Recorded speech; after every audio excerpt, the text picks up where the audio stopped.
Customer service rep Stephen Andrews is suing his former live-in girlfriend, Charlene Lekner. This isn't just about car damage. Charlene, defiant and confident, fires back with a countersuit that accuses Stephen of filing false child abuse charges. Buckle up, because this clash is about to get intense. Mr. Andrews, you, for a brief period of time, dated the defendant, and I gather from your papers lived in her home. Is that right? That's correct, Your Honor. She has 2 young children. That's How old are her children? She has 4 young children. The 2 that lives with her are a 6-year-old named Sean and a 4-year-old named Christopher. All right, when did you move into her house? Right around the 12th of November. Of last year? Of last year. Let me look at your claim very carefully, sir, because you claim 2 injuries to your car. That's right. You say that in November, 2 of her children caused some damage to your car, so that was shortly after you moved in. That's correct. All right, tell me about what happened. One of them jumped off a roof and ended on the hood of your car, and then the other one threw a pebble and broke a light. Stephen's voice wavers as he recounts the incidents, hinting at deeper resentments. Is that right? Sean, Is that about right? Well, one was a deck. It was about waist high to me. Just one of them jumped on the hood of your car. Yes, that was Christopher. And the next time something happened to your car, one of the kids was throwing some pebbles and broke both my low beam and high beam on my headlights. the glass. Yes. Cost you $40-some-odd to fix that. Is that right? Okay. Now, did you continue to live with the defendant? Yes, I did. What did you say to her about this damage? I told her about it, and she goes, well, my next payday, you'll get your little headlights fixed. When I confront her about the hood, she goes, well, Steve, why don't you just sue me? Okay. And you didn't, just a second, and you didn't sue her? No, I didn't. Not at that time, because I was still dating her. Right. You were still dating her, living in her house, sleeping in her bed, right? Sleeping on the couch, mostly. Well, that's your problem. Shh, please. That's your problem.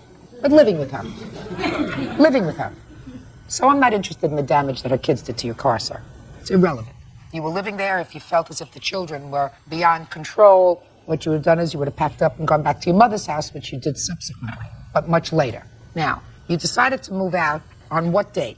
I have it here. It was January 12th of 2002. Oh, okay. So you stayed a couple of months. Correct. And on that evening, you had some sort of an altercation with the defendant in which you claimed that she damaged your car. So that you can tell me about. Okay.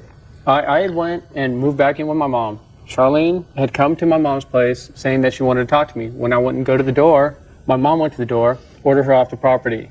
She went, started her car, kept inching her car back into my car, hitting the front of my car, setting off my car alarm.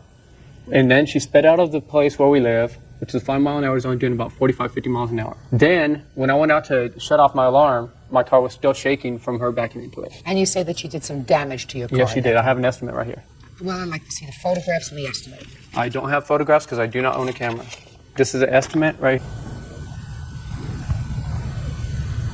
You own a car, but you don't have a camera that you can put your hands on? You don't have $7 to go buy a disposable camera? At the time, I just started my job and I hadn't received my first paycheck. Then you borrow it from your mother if you plan on suing her for the damage to your car. I mean, I have to see some photographs. How do I know what this is all about? This says hood panel.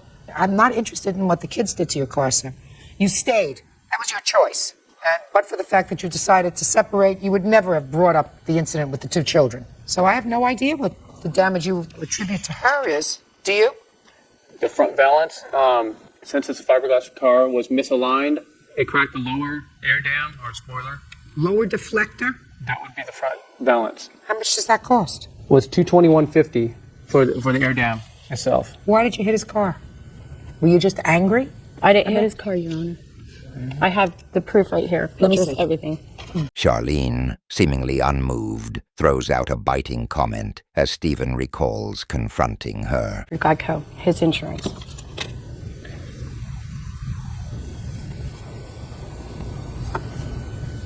A moment of silence grips the room as the judge reads a report from GEI-CO. Well, according to this, and this is done by Geico Direct, it says, I do not see any signs of damage that would indicate that this vehicle backed into another vehicle causing any damage. No paint transfer on the bumper. Bumper had not been washed. Geico said that they found no evidence that the car was damaged, sir. Okay, now let's deal with your counterclaim. You say that the plaintiff called Child Protective Services with regard to your children. Did you do that, Mr. Andrews? Yes, I did. When did you do it? 2 days. Stephen's gaze shifts nervously as the questioning turns to his call to Child Protective Services. After I left, Tell me why. I had witnessed her. She was sleeping on the love seat. Her kids were watching TV, and I guess one of them had changed his channel from one cartoon to another. And so the 4-year-old started making noise, and she grabbed him by the throat, picked him up, and threw him on the ground and said, "Shut the F up." When did she do that, sir? The day before, like the Friday I had left, or the Friday before I left. And then when the 6-year-old started crying about it, she picked up an ashtray, threw it at him, hitting him in the head, saying, "You shut up too, you little bee." Is that what precipitated your leaving? That was part of it. There was a lot of stuff leading up to it. What did you say to her when she did that to the children? I looked at her and I'm like, "What are you doing?" And she goes, "They're my kids. You're going to tell me how to raise my kids?" Was that the first time that you had seen her do anything to her children? Yes. I'm not the first person to call CPS on her. Her mother had called it in the past, and she had her kids put in foster care because of it. Well, 4 of her children or just 2 of them? Just 2 of them, because 2 of them live with their biological father. How old are those 2 children? I believe 11 and 9. Is that correct? No. How old are My your other daughter's 2 8, children? And my son's 11. And they live with their father? Yes. How come? He went to court and did not notify me and got custody. Whatever. They live with their father. That's Yeah. not true. That's not true. You have to tell the whole story. I mean, I was in family I court am. for a long time. No. If somebody goes to court and doesn't notify you and you find out, you wake up one day and you look around the bedroom and you say, aha, 2 of my children are missing. What happened to them? Then you go back to court and you say, listen, I wasn't notified of this hearing. I Somebody didn't get notified until they got picked up, Your Honor. So they got picked up where? With the police and him waiting for him There's a lot more to that story, madam. How long have the children been with their father? for about 2 years. Charlene's voice strains with emotion as she fights back against Stephen's allegations. Do you visit with them? Yes, I do. Okay, so you have visitation rights. Yes. Good, so you knew enough to go to court to get visitation rights, and Yes. the court gave you visitation, but the court did not give you custody. Not yet, Your Honor. I'm still fighting. Not yet, that's not going to happen. Yeah, these 2 other children are 2 other children from a different relationship or the same relationship? Different. Have any of your children ever been in foster care? Yes. Which children have been in foster care? All 4 of them For how long? for about 1.5 years, 2 years. Mr. Andrews just described an incident that he says he witnessed in your home. Did that happen? No. Anything like it? No. Did you ever have a substance abuse problem? No. I'm not going to be able to determine, Ms. Lekner, whether Mr. Andrews made this call maliciously. He says he did. Do you have any proof that he made this call maliciously? Yes, I do. I'd like to see it. I've got the CPS worker's card, the one that came out to do the investigation. And he had taken my boys separately and talked with them. And I guess Mr. Andrews had told him that they're scared of me. They said no, they're scared of him. And they started talking about incidents when I was absent, I was at work. And they told him about incidents that Mr. Andrews had done to them. Were you notified before CPS was coming out to conduct the investigation? No, I wasn't. You mean they made a surprise visit? Yes. When they made a surprise visit, that they take the children independently Yes. out? Yes. Okay, and you had no indication that they were coming at all? No, ma'am. And are you telling me that you have any proof? Don't give me the card. Do you have any proof that they closed the case? The case was never opened. They just investigated the report that he had called in, and it was closed out. What reason do you think Mr. Andrews would have for calling Child Protective Services? Because during the times that we were together, he knew my children were very important to me.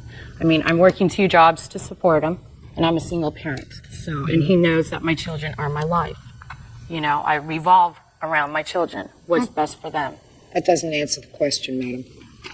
You could do a lot of things to get He back wanted at- revenge. For what? I have no clue why. I don't know either, but I'm not prepared to say at this point that he did not see at least a version of what he indicates that he saw. Now, I don't know why he waited 2 days to call Child Protective Services. Evidently, it didn't impact you enough to call immediately, sir. I didn't want to call from her residence. So, you go outside to your mother's house and you call 5 minutes later, not days later. You understand? Yes, Your Honor. So what she's saying is, you sat back and you said to yourself, she came to my house, maybe she touched my car, I'm going to call and report what I saw, or a version of what I saw. But I believe something happened with your children. I'm not sure it was as bad as what he suggests, but I believe something happened with your children. In any event, Your children have been in foster care once. Your children were in foster care once because of court proceedings, so you're not a stranger to that proceeding. I'm not prepared to find that he made this call maliciously, so I'm dismissing your counterclaim. But I'm also dismissing your claim, sir, because I find no evidence based upon your proof of anything that she did to your car. That's all. The judge's final verdict resonates through the room, sealing the outcome of this tense battle. Officer, excuse me, step out. Nothing happened to my children. I would not lay a hand on him. I have better things to do than to beat up on little children. He had put poop on my kid's face. I'm above stuff like that.